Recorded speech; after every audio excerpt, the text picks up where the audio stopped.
আজ নাহিদ ইসলাম নির্বাচনী জনসভায় তারেক রহমানকে খারাপ ভাষায় গালি দিয়ে গণধোলাই খায়। উত্তাল রাজপথ। নির্বাচনের আগে বিএনপিকে নিয়ে উস্কানিমূলক বক্তব্য দেওয়ায় গণধোলাই খেলেন নাহিদ ইসলাম।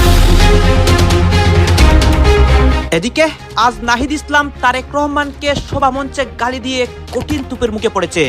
বিএনপি কর্মীরা জামাত এনসিপিকে গণধোলাই দিচ্ছে। এই মুহূর্তে সারা দেশেই ধ্বংসলীলা চলছে। আমরা শুনছি বিভিন্ন কার্ড দেওয়া হবে, কিন্তু এই কার্ড জনগণ পর্যন্ত পৌঁছাবে তো? আমরা আশঙ্কা করছি যে এই দলের পক্ষ থেকে এটি করা হচ্ছে, এটি সামনে আরো তারা বাড়াবে, কারণ জনগণের উপর তাদের ভরসা কম। 12 ফেব্রুয়ারি তারেক রহমানকে শেখ হাসিনার মতো দেশ ছাড়া করব, প্রকাশ্যে হুঁশিয়ারি দিলেন নাহিদ ইসলাম। হঠাৎ করে নাটকীয়ভাবে বাংলাদেশের রাজনীতি ঘুরে যাচ্ছে, রাজনীতির গতি প্রকৃতি ঘুরে যাচ্ছে, পাল্টে যাচ্ছে। দর্শক, বিএনপির সব ষড়যন্ত্র ব্যর্থ করে দিয়ে মুহূর্তেই জামাত বিজয়ের দিকে যাচ্ছে। ডেভিল ইনুসের তথাকথিত নির্বাচনের বাকি 12 দিন, ঠিক এমন সময় শোনা যাচ্ছে না 12 তারিখে কোনো নির্বাচন বাংলাদেশে হবে না। চাঁদাবাজ, মামলাবাজ এবং হাসনাত আব্দুল্লাহ দুইটা একসাথে থাকতে পারে না। গতকালকে থেকে জামাত আমির যেই বিপদে পড়েছেন, অথবা তো তারপর ভাবলাম যে আসলে কি ডাক্তার শফিক সাহেবের মাথা খারাপ হয়ে গেছে যে তিনি এই ধরনের প্রতিহত করবে এনসিপি। আগ্রাসন বিরোধী যাত্রা শেষে সংক্ষিপ্ত সমাবেশে এই মন্তব্য দলটির আহ্বায়ক নাহিদ ইসলামের। আওয়ামী লীগ হচ্ছে 1971-এর চেতনার দল। 5ই আগস্টের পরে বঙ্গবন্ধুর মোড়ল ভাঙ্গা হয়েছে, তার মোড়লের উপর উঠে প্রস্তাব করা হয়েছে, এটা চরম অন্যায় হয়েছে। 1971-এর মুক্তিযুদ্ধের মহানায়ক ছিল বঙ্গবন্ধু। আওয়ামী লীগ ছাড়া এই দেশের নির্বাচন সুষ্ঠু হবে না এবং আওয়ামী লীগ ছাড়া কেউ নির্বাচিত হতে পারবে না। শোনেন, আওয়ামী লীগ হচ্ছে একটা বড় দল, তাদের একটা বিশাল ভোট ব্যাংক রয়েছে। তা আমি মনে করি না যে বাংলাদেশ থেকে কোনো একটা দলকে বাহিরে রেখে নির্বাচন সুষ্ঠু হবে। কারণ হচ্ছে যখন নির্বাচনটা হয়ে যাবে, আপনি এখনই বোঝেন, যেমন জামাত বিএনপি দুইটা দল, যদি কোনো একটা দল নির্বাচিত হয় তখন ভিডিওটি অন করেছেন তাদেরকে বলবো ভিডিওটি না টেনে সম্পূর্ণ মনোযোগ সহকারে ভিডিওটি দেখার অনুরোধ রইল। সামনে আরও অতি গুরুত্বপূর্ণ ভিডিও অপেক্ষা করছে, তাই ভিডিওটি না টেনে সম্পূর্ণ ভিডিওটি দেখার অনুরোধ রইল। আর আপনি যদি চ্যানেলটিতে নতুন হয়ে থাকেন তাহলে অবশ্যই চ্যানেলটি সাবস্ক্রাইব করে সবসময় আমাদের পাশে থাকার অনুরোধ রইল। ভিডিওটি যদি ভালো লাগে তাহলে অবশ্যই আপনার বন্ধুদের মাঝে শেয়ার করতে ভুলবেন না। তাহলে চলুন কথা না বাড়িয়ে ধারাবাহিকভাবে আগে সম্পূর্ণ ভিডিওটি দেখে আসা যাক। তার আগে অবশ্যই আপনার মূল্যবান মতামতটি আমাদের কমেন্ট বক্সে জানিয়ে যাবেন। বাংলাদেশ আওয়ামী লীগ নিয়ে যদি ওনারা নির্বাচন দেয় তাহলে প্রত্যেক জাতির ভিতরে একটা থাকবে, যে আনন্দ উৎসব থাকবে, আমরা সবাই ভোট দিতে পারবো। এখন কিন্তু ওরা ভোট দিতে পারতেছে না, এই জন্য ওনাদের ভিতরে আনন্দ নাই। 12 তারিখে ভোট কেন্দ্রে যাবো এরকম কোনো চিন্তাধারা আমার ভিতরে নেই। কেননা নেই, আমার মার্কা নেই। আমি যাদের যে মার্কাকে ভালোবাসি ওই মার্কা আমার সাথে নেই, এই জন্য আমি ভোট কেন্দ্রে যাবো এরকম চিন্তা নাই। ইতিপূর্বে যেই নির্বাচনগুলো দেখেছি, চায়ের দোকান মাঠ পর্যায়ে অনেক আলোচনার পর্যায়ে ছিল, নির্বাচনের ইমেজ ছিল। এখন যে নির্বাচনটা হয়েছে, আমাদের মনে হয় না যে বাংলাদেশে একটি গ্রহণযোগ্য নির্বাচন হয়েছে বা নির্বাচন হইতেছে জাতীয় সংসদ নির্বাচন। তারা আওয়ামী লীগ করে থাকে, জননেত্রী শেখ হাসিনা নৌকা মার্কায় ভোট দিয়ে থাকে এক পর্যায়ে। তারা এখন নির্বাচন কেন্দ্রে যাবে না। আমি মনে করি 71-এর সংবিধানটা আমাদের মূল সংবিধান। 71-এর সংবিধান অনুযায়ী যদি আমাদের দেশে আবার সুষ্ঠু একটি নির্বাচন হয় তাহলে এই নির্বাচনটি গ্রহণযোগ্য হবে। দেখেন, আমি 12 তারিখে ভোট কেন্দ্রে যাবো এরকম কোনো চিন্তাধারা আমার ভিতরে নেই। কেননা নেই, আমার মার্কা নেই। আমি যাদের যে মার্কাকে ভালোবাসি ওই মার্কা আমার সাথে নেই, এই জন্য আমি ভোট কেন্দ্রে যাবো এরকম চিন্তা নাই। যদিও যেতাম তাহলে আমি নাতে ভোট দিতাম। যদি নায়ের পক্ষে ভোট দেওয়ার সুযোগ থাকতো তাহলে আমরা আওয়ামী লীগের কর্মী, নেতার কর্মী যারা ছিলাম তারা নাতে ভোট দিতাম, নাতে ভোট দেওয়ার জন্য ভোট কেন্দ্রে যেতাম। হাতে কেন দিবেন? হাতে এই জন্য দেবো না, হাতে দেখেন এখন বর্তমানে 24শে গণ আন্দোলনে যে জুলাই শহীদ হয়েছে, এটা কিছু অংশ আমি মনে করি সন্ত্রাসী কার্যকলাপ ছিল। এটাকে খতিয়ে না দেখে সাবেক প্রধানমন্ত্রী জননেত্রী শেখ হাসিনাকে যে মৃত্যুদণ্ড রায় দিয়েছে বাংলাদেশ আন্তর্জাতিক ট্রাইব্যুনাল, এই প্রতিক্রিয়া অনুযায়ী আমি মনে করি বাংলাদেশ আওয়ামী লীগ খানা ভোটে অংশগ্রহণ, নাতে ভোট দিলে এটা থেকে কিছুটা হলেও মুক্তি পাবে, আর হাতে ভোট দিলে এটা আরো জোরালো হয়ে পড়বে। এই জন্য আমি নাতে ভোট দেওয়ার সিদ্ধান্ত নিয়েছি। বাংলাদেশ আওয়ামী লীগের প্রধানমন্ত্রী জননেত্রী শেখ হাসিনা উনি যেখানে আদেশ করেছেন যে তারা ভোট কেন্দ্রে যাবে না, আমি মনে করি আওয়ামী লীগ যদি তারা আওয়ামী লীগ করে থাকে, জননেত্রী শেখ হাসিনা নৌকা মার্কায় ভোট দিয়ে থাকে এক পর্যায়ে, তারা এখন নির্বাচন কেন্দ্রে যাবে না।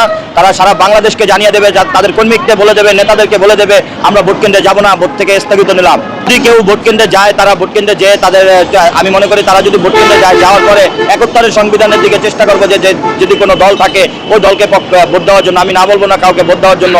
আওয়ামী লীগ হচ্ছে 1971-এর চেতনার দল। 5ই আগস্টের পরে বঙ্গবন্ধুর মোড়ল ভাঙ্গা হয়েছে, তার মোড়লের উপর উঠে প্রস্তাব করা হয়েছে, এটা চরম অন্যায় হয়েছে। 1971-এর মুক্তিযুদ্ধের মহানায়ক ছিল বঙ্গবন্ধু। আওয়ামী লীগ ছাড়া এই দেশের নির্বাচন সুষ্ঠু হবে না এবং আওয়ামী লীগ ছাড়া কেউ নির্বাচিত হতে পারবে না। শোনেন, আওয়ামী লীগ হচ্ছে একটা বড় দল, তাদের একটা বিশাল ভোট ব্যাংক রয়েছে। তা আমি মনে করি না যে বাংলাদেশ থেকে কোনো একটা দলকে বাহিরে রেখে নির্বাচন সুষ্ঠু হবে। কারণ হচ্ছে যখন নির্বাচনটা হয়ে যাবে, আপনি এখনই বোঝেন, যেমন জামাত বিএনপি দুইটা দল, যদি কোনো একটা দল নির্বাচিত হয় তখন কিন্তু আরেকটা দল ভোট বর্জন করবে, এটা 100% করবে।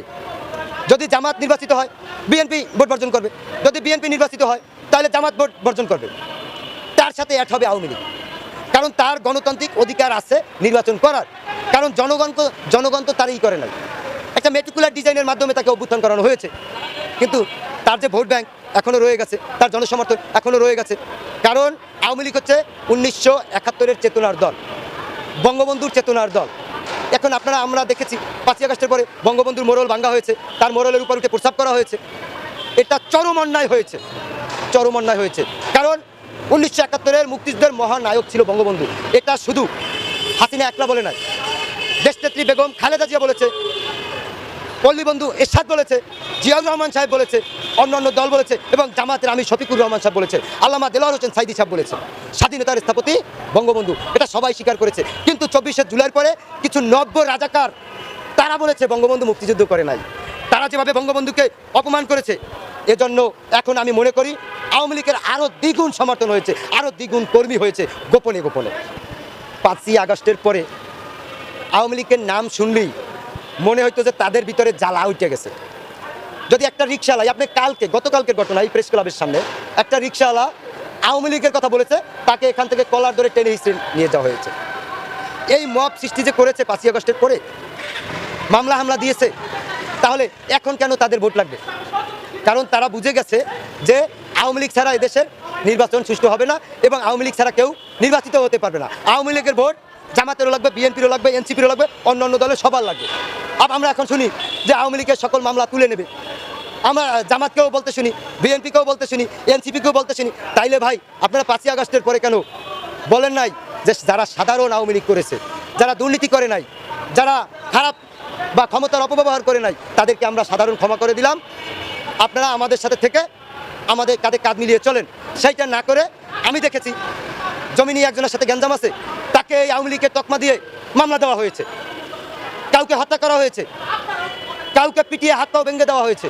কিন্তু এখন তারা এই ভোটের জন্য আওয়ামী লীগ আমাদের ভাই, আওয়ামী লীগ ছাড়া আমাদের চলবে না, এটা শুধু তাদের মুখোশ পরিবর্তন করেছে। কিন্তু নির্বাচনের পরে আবার দেখবেন আওয়ামী লীগের একটা নেতাকর্মীও বাড়িতে থাকতে পারবে না, সেটা যে দল ক্ষমতায় আসুক।